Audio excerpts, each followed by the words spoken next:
Welcome to the News Hour. After a night of scattered protests against immigration raids in Los Angeles, about 700 Marines and 2,000 additional National Guard troops began arriving today.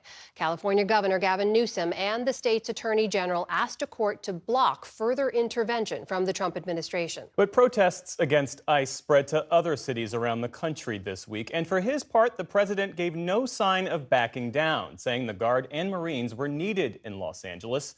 In a speech at Fort Bragg today, he called protesters a foreign enemy and animals and said he would use every asset to quell violence. Special correspondent Marcia Biggs starts our coverage from Los Angeles. In downtown Los Angeles today, a tense calm on the streets, with a heavy presence of National Guard members expected to be joined soon by U.S. Marines. In the Oval Office today, President Trump flirted with the idea of invoking the Insurrection Act. If there's an insurrection, I would certainly invoke it. We'll see. But I can tell you last night was terrible. The night before that was terrible. We had some bad people. We have people, they look in your face and they spit right in your face. They're animals. And these are paid insurrectionists. These are paid troublemakers. This morning, shop owners cleaned up several looted stores in downtown Los Angeles.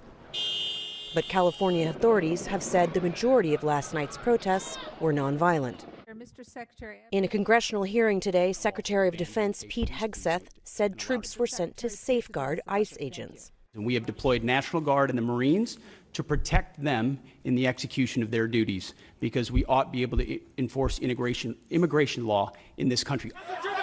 The deployment is expected to last 60 days, and a Pentagon official said it will cost about $134 million. Yesterday, LA Police Chief Jim McDonnell said bringing in troops complicated police response to the protests. The introduction of federal military personnel without direct coordination creates logistical challenges and risks confusion during critical incidents. And today, Representative Nancy Pelosi of California contrasted Trump's actions now with his handling of the January 6th insurrection. Something is very wrong with this picture. Inconsistent in his actions, contrary to his own statement that he couldn't, of a year ago, that he couldn't send anyone in without the governor's consent, any place, and in violation of the Constitution.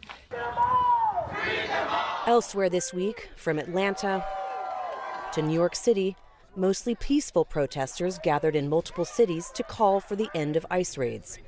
We are not criminals. We are working people, and we are not a trash can for the president. This is not I don't understand if this is his way to make America great again. Destroy our people, destroy our communities, destroying America. That's what he's doing. At Trump Tower yesterday, more than 20 people were arrested after refusing to leave. And in Austin overnight, police fired tear gas containers and arrested protesters. We were just out there peacefully protesting. We were not being aggressive towards the cops at all. We were just protesting as normal. Whenever they decided it was over, they just pushed us and used a lot of force. Back in Los Angeles, demonstrators last night gathered in a small stretch of the city. Some came to protest in solidarity, even if they were scared to identify themselves. I am a U.S. citizen, and that's why I'm here. You know, I'm here for my mom who can't be here. I'm here for my uncles and my family members who cannot be here today. But anybody could just look at me and be like, that's a brown guy right there. He must not be a citizen.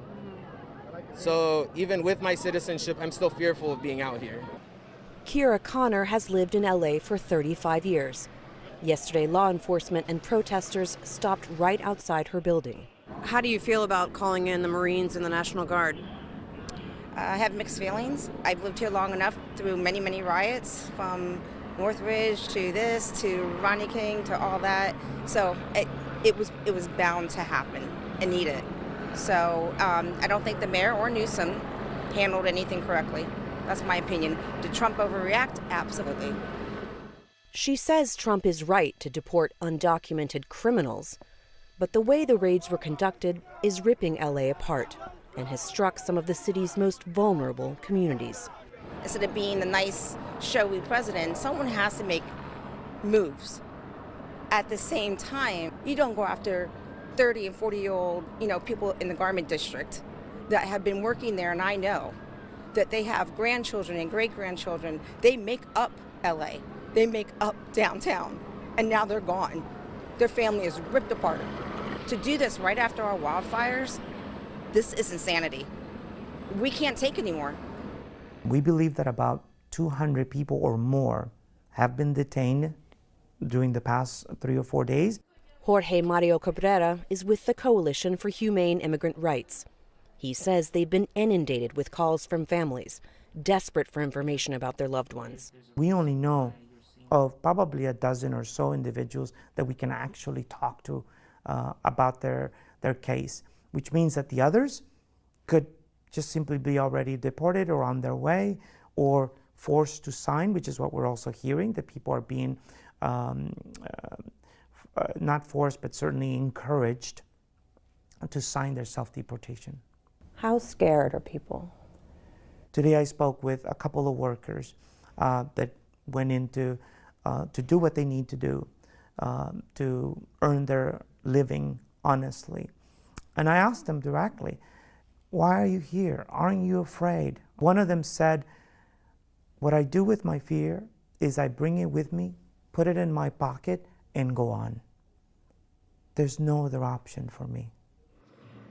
Cabrera believes that this show of force is used as psychological warfare and a provocation, an attempt to show those who support immigrants as unruly and un-American. Amna? And Marcia, we should note you're standing outside that Metropolitan Detention Center in downtown LA. As you reported, over 200 people arrested in those ICE immigration enforcement raids over the last 3 or 4 days. What more can you tell us about the circumstances around those raids and who was arrested? Well, we don't know very much, Amna, because we haven't been able to speak to anyone who's been detained. But Cabrera described warrantless dragnets meant to target indiscriminately as many Latinos as possible. Now, of course, the administration flatly denies this, and ICE maintains that everyone arrested was living here illegally. But advocates say that they've been detained and have not been able to have access to their families or to any legal representation. But what we do know is that these were all workers. They were targeted at places like a car wash, a Home Depot, a clothing manufacturer. These were all people who were working or looking for work. Marcia, what about in terms of the protests? Give us a sense of what you see and hear going on around you right now, and if there's any sense of where things go from here. So the scene here has been pretty quiet, almost festival-like for the last hour or so. We just heard a flashbang. We just heard another one. This is kind of how it's been going. This is what we saw last night. Of course, we mentioned some looting, but in general, last night was pretty non-violent standoff, which would erupt briefly when protesters would set off fireworks and then the LAPD would push them back. Also, keep in mind that this is happening in a very small slice of the city. It's only a few blocks of downtown LA, and in the rest of the city, Angelenos are going about their lives as normal.